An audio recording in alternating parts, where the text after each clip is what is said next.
स्वागत है आप सभी का इस खास वीडियो में जिसमें हम बात करने जा रहे हैं कुंभ राशि के लिए ये वीक कैसा रहेगा 12 जनवरी से लेकर 18 जनवरी तक का। और यहाँ हम बता दें कि बहुत बड़े लाभ के योग, विदेशों से लाभ के योग, जैकपॉट लगने के योग आपके बने हुए हैं। तो ये योग आपको या ये वीक आपको ऐसी फील कराएगा कि जैसे आपका जैकपॉट लग गया हो, क्योंकि देखिए यहाँ पर चतुर्ग्रही योग शुरू में आपके लाभ भाव में बना हुआ है, 11वें भाव में, जो सीधे प्रभावित करता है आपकी लव लाइफ को, आपकी इनकम को। तो कार्य एक्सपेंड होगा यहाँ पर। और बाद में यहाँ पर इस वीक की अगर हम बात करें तो शुक्र बदलेंगे, सूर्य बदलेंगे, बुध बदलेंगे, साथ में मंगल बदलेंगे। मंगल उच्च के होकर रोचक योग बनाएंगे और सूर्य बुध का बुध आदित्य योग बनेगा। और साथ में शुक्र भी 13 तारीख को परिवर्तित होंगे और आपके 12th हाउस में आएंगे। 12th हाउस में शुक्र शनि के घर में, अपने मित्र के घर में बड़े लाभ के योग बनाएंगे।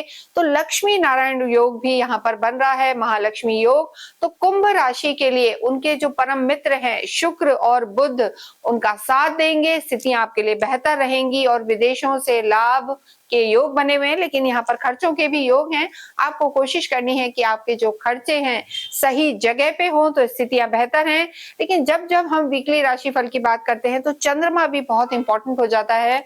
और चंद्रमा यहाँ पर रहेगा इस पूरे ही वीक में तुला में, वृश्चिक में और धनु में। तो कुंभ एक ऐसी राशि है जहां पर पूरे ही वीक चंद्रमा की स्थिति बहुत शुभ बनी हुई है। पहले वो आपके भाग्य में है, फिर कर्म क्षेत्र में है और फिर लाभ भाव में बने हुए हैं। तो लव लाइफ बेहतर होगी, चंद्रमा की स्थिति बेहतर है, यानी लाभ ही लाभ इस वीक में नजर आ रहा है। लेकिन हर सिक्के के दो पहलू हैं, तो स्थितियां बेहतर हैं। लेकिन यहाँ पर आपको अपने स्वास्थ्य का ध्यान रखना है। जैसा हमने बताया 13 को यहाँ पर शुक्र बदलेंगे, 14 तारीख को जो सूर्य है धनु से मकर में प्रवेश करेंगे, जिस दिन मकर संक्रांति मनाई जाती है, सूर्य संक्रांति होती है इस दिन, और यहीं से उत्तरायण का प्रारंभ होता है। शुभ दिनों की शुरुआत होती है। मंगल उच्च के होंगे 16 को और बुध 17 तारीख को बदलेंगे। तो ये स्थिति रहने वाली है। लेकिन स्वास्थ्य की अगर हम बात करें तो राहु और केतु, राहु आप ही की राशि में है, तो यहाँ पर ओवर थिंकिंग, एंजाइटी आपकी बरकरार है, जिसे आपको कंट्रोल करना है। हालांकि इस पूरे वीक में चंद्रमा की स्थिति बेहतर है, तो स्वास्थ्य बहुत कुछ नेगेटिव नजर नहीं आ रहा है। लेकिन यहाँ पर 7.5 का लास्ट दौर आपका चल रहा है। तो अगर आपकी कुंडली में शनि की स्थिति खराब है, शनि 6, 8, 12 में है या नीच के हैं या सूर्य के साथ हैं, तो यहाँ पर मानसिक तनाव आपको रह सकता है, ओवरबर्डन फील कर सकते हैं, किसी ना किसी तरीके की चिंता आपको बनी रह सकती है, जबकि जरूरत नहीं है। लेकिन आपका स्वास्थ्य और आपके स्पाउस के स्वास्थ्य को आपको बहुत ज्यादा ध्यान रखना है। और पैरों में थोड़ी सी तकलीफ या नर्वस सिस्टम में तकलीफ, एंजाइटी की वजह से आप फील कर सकते हैं, तो इन सब चीजों का आप ध्यान रखें। इसके साथ ही अगर हम बात करें आपकी लव लाइफ की, तो हमने बताया लव लाइफ के लिए काल पुरुष की कुंडली से पंचम भाव देखा जाता है और यहाँ स्थितियां बेहतर हैं। शुरू में 4 ग्रह देख रहे हैं, बाद में ये जब ग्रह निकलेंगे तो चंद्रमा एंड ऑफ द वीक यानी 16, 17, 18 को चंद्रमा आपके पंचम को देखेंगे और काफी इमोशनल और बॉन्डेड आप अपने लव लाइफ से फील करेंगे, पार्टनर से फील करेंगे। गज केसरी योग बनेगा दृष्टियों से और स्थितियां बेहतर होंगी, यानी लव लाइफ यहाँ पर इस वीक में अच्छी नजर आ रही है। लेकिन देखिए राहु की पंचम दृष्टि होती है, तो शक ना करें, अपने पार्टनर पर विश्वास रखें। तो ये जो वीक है आपके लिए बहुत अच्छे परिणाम देने वाला होगा। और संगत को भी अच्छा रखें, ये बहुत ज्यादा जरूरी है, ओवर थिंकिंग में ना जाए। वैवाहिक जीवन की जब बात करते हैं तो देखिए हमने आपको पहले ही बताया है कि सप्तम से वैवाहिक जीवन देखा जाता है, यहाँ केतु विराजमान है और यहाँ पर आपके पार्टनर की तबीयत, चाहे हस्बैंड हो या वाइफ, थोड़ी सी नासाज नजर आ रही है। इस वीक में आपको उनकी तबीयत का ध्यान रखना है।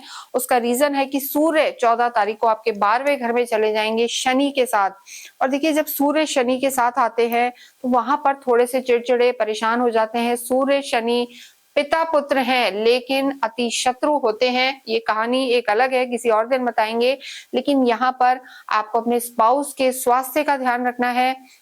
स्वास्थ्य के साथ साथ हो सकता है आपके स्पाउस बिजी रहें, कहीं जॉब करते हैं, उन्हें कहीं और जाना पड़े, आपको समय ना दे पाए, वो भी एक परेशानी का रीजन बन सकता है। या आपके स्पाउस बहुत ज्यादा बिजी भी रह सकते हैं। लेकिन यहाँ हम यही कहेंगे कि वैवाहिक जीवन पे कुंभ राशि को ध्यान रखने की जरूरत है, तालमेल बिठाने की जरूरत है, धैर्य पेशेंस यहाँ पर रखने की जरूरत है, अन्यथा पूरा ही समय यहाँ पर बेहतर बना हुआ है। यहाँ पर लॉन्ग ट्रैवल्स, घूमने फिरने भी आप अपने पार्टनर के साथ जा सकते हैं, अगर उनका स्वास्थ्य और आपका स्वास्थ्य अलाउ करता है तो यहाँ पर घूमना फिरना, खर्चे, प्लेजर ट्रिप्स यहाँ पर नजर आ रहे हैं। कार्य क्षेत्र की बात करेंगे तो देखिए मंगल आपके लॉर्ड हैं और मंगल की स्थिति बहुत अच्छी बनी हुई है, रोचक योग बना हुआ है। किसी भी रूप में अगर आप मेटल का कार्य करते हैं, सोने चांदी स्टील लोहा, इन सब का अगर आपका कार्य है तो ये वीक आपको लाभ पहुंचा सकता है। अपने नेटिव प्लेस, अपने जन्म स्थल से दूर जाके कार्य करते हैं, ट्रैवल करके यात्राएं करते हैं, डिजिटल वर्ल्ड से जुड़े हुए हैं, ब्लॉगर हैं, यूट्यूबर हैं, डिजिटल कोई काम है, ऑनलाइन काम है, कम्युनिकेशन कंसल्टेंसी का काम है, तो ये समय आपके लिए बहुत बहुत अच्छा बना हुआ है और मंगल की स्थिति यहाँ पर बहुत बेहतर है। जो भी कार्य आपने करा है उसका रिवॉर्ड यहाँ मिलने के पूरे पूरे योग हैं। लेकिन देखिए एक चीज हम जरूर कहेंगे, आपके 12वें घर में बहुत सारे प्लैनेट्स का होना यहाँ पर खर्चों के भी योग बनाता है, तो धन धान्य की स्थिति को थोड़ा सा कंट्रोल करना है, पैसे को पकड़ कर रखना है। एक्स्ट्रा वेगेंसी, अननेसेसरी के खर्चों में कुंभ राशि को इस समय नहीं जाना है, ये आपके लिए बहुत जरूरी है। हालांकि जो धन भाव के लॉर्ड हैं गुरु इस समय वक्रीय चल रहे हैं और त्रिकोण में है, तो सुख सुविधाओं पे खर्चा होगा, घर में लग्जरी बढ़ेगी, नई प्रॉपर्टी ले सकते हैं, रेनोवेशन हो सकते हैं, ये सब यहाँ पर नजर आ रहा है। लेकिन 12वें घर का एक्टिव होना, थोड़ा सा हारी बीमारी पर भी खर्चा हो सकता है, हॉस्पिटलाइजेशन पर भी हो सकता है, तो कोशिश करें कि पैसे को पहले ही अच्छी जगह प्रयोग कर लें, अन्यथा यहाँ पर थोड़ा सा पैसा आपका नेगेटिव वे में खर्च हो सकता है। तो दान पुण्य करें, ये समय भी सकरात का और एक होली माहौल जो हम कहते हैं उत्तरायण का स्टार्ट होगा, तो जितना आप दान पुण्य करेंगे, पवित्र नदियों में स्नान करेंगे, धार्मिक यात्राएं करेंगे, आपके लिए बेहतर होगा। बात करें अगर हम स्टूडेंट्स की, तो ये समय स्टूडेंट्स के लिए अच्छा है और यहाँ पर गुरु का होना, ज्ञान के प्लैनेट का होना सरकारी क्षेत्रों में फायदा करा सकता है। कंसल्टेंसी का काम में जाना चाहते हैं, एमबीए वगैरह करना चाहते हैं, तो यहाँ पर आपको लाभ हो सकता है। इसके साथ आपके भाग्येश शुक्र हैं और शुक्र हमने बताया इस समय जाएंगे 12वें भाव में। 12वें भाव में शुक्र का जाना, अपने मित्र की राशि में जाना बहुत बहुत शुभ है। भाग्येश यहाँ पर आपको पूरा पूरा साथ देंगे। भाग्येश की स्थिति बली बनी हुई है, लेकिन खर्चे आपके भाग्येश भी कराएंगे। तो घर में कुछ नया आना, ऑफिशियल प्लेस पे नया आना, गैजेट्स लेना या यात्राएं या विदेशों में जाके यात्राएं करना और सेटल होना यहाँ पर इंडिकेटेड है। अगर आप एक एक्सपोर्ट इंपोर्ट का कार्य करते हैं या आपका कोई ऐसा कार्य है कि आप बाहर जाके सेटल होना चाहते हैं या पीआर के लिए ट्राई कर रहे हैं, तो ये वीक आपको लाभ पहुंचा सकता है। यहाँ पर देखिए आप आध्यात्मिक रहेंगे, केतु की दृष्टि आपकी लगन पर है और गुरु आपके धर्म त्रिकोण में है। जो दूसरे धर्म त्रिकोण को देख रहे हैं, तो पुराने जन्मों के प्रारब्ध पुण्य कर्म यहाँ पर आपको लाभ देंगे, धार्मिक यात्राएं होंगी और आप दान पुण्य करते हुए नजर आएंगे। स्पेशली गौशाला में दान करना, वृद्धाश्रम में दान करना आपके लिए बहुत बहुत अच्छा है।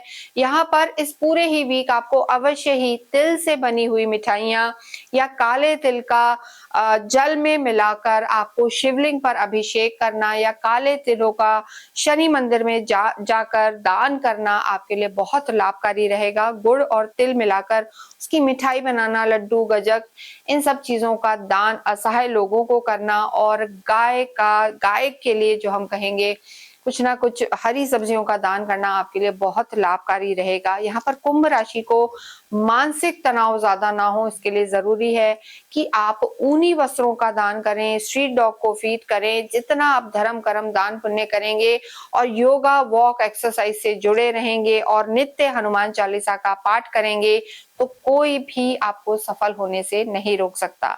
इसके साथ ही इस वीडियो को हम यही समाप्त करते हैं। कमेंट बॉक्स में आप अवश्य ही ओम शम शनिश्चराय नमः, ओम हम हनुमते नमः लिखें। Thank you.